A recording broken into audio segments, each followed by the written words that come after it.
Well, the stock of Aptech has gained close to around 17% in the last 1 month versus an NIT Limited, which has gained close to around 48%. But in the last 6 months, Aptech has in fact grown or gained rather 62%.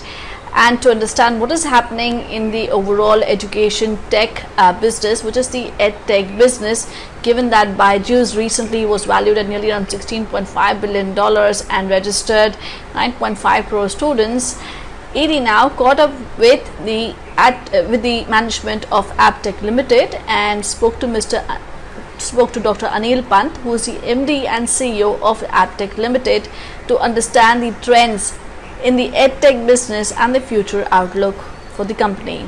Speaking exclusively to ET Now, Dr. Pant stated that nearly around 2.5 million hours of student learning till October has now risen to close to around 5 million hours of student learning, and there is really no impact in terms of the job, at least in this business. In fact, hiring is at all-time high right now.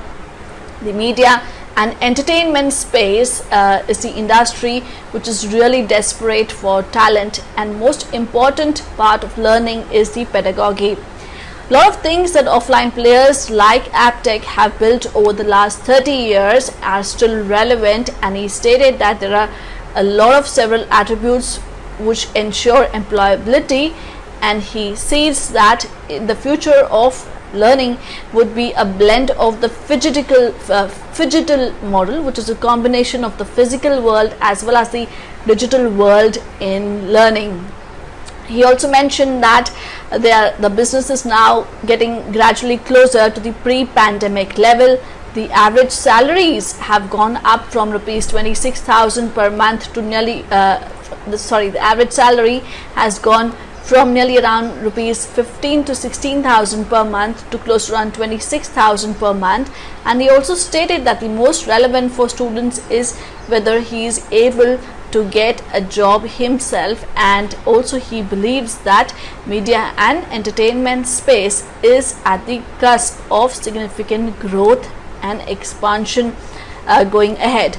He stated that for Aptech, COVID was a bad period. However, adjusting for the COVID period, their profits have grown at a CAGR of close to around 26% in the past 5 years. Their business is asset light. The margins have been increasing over the last 5 years. Large part of the margin increase is due to the international business doing fairly well, and also their international business, be it in regions like Egypt, Nigeria and others, has been doing fairly well. In the enterprise business, that had taken off well around FY16-17, but it did hit roadblocks and they did lose money in the last few years in the enterprise business. So now they have decided that they would be exiting the enterprise business, and as and when they do get a better fit, they would be looking at buyers to exit the enterprise business, and focus would be on the retail business, and of course the international business is doing fairly well.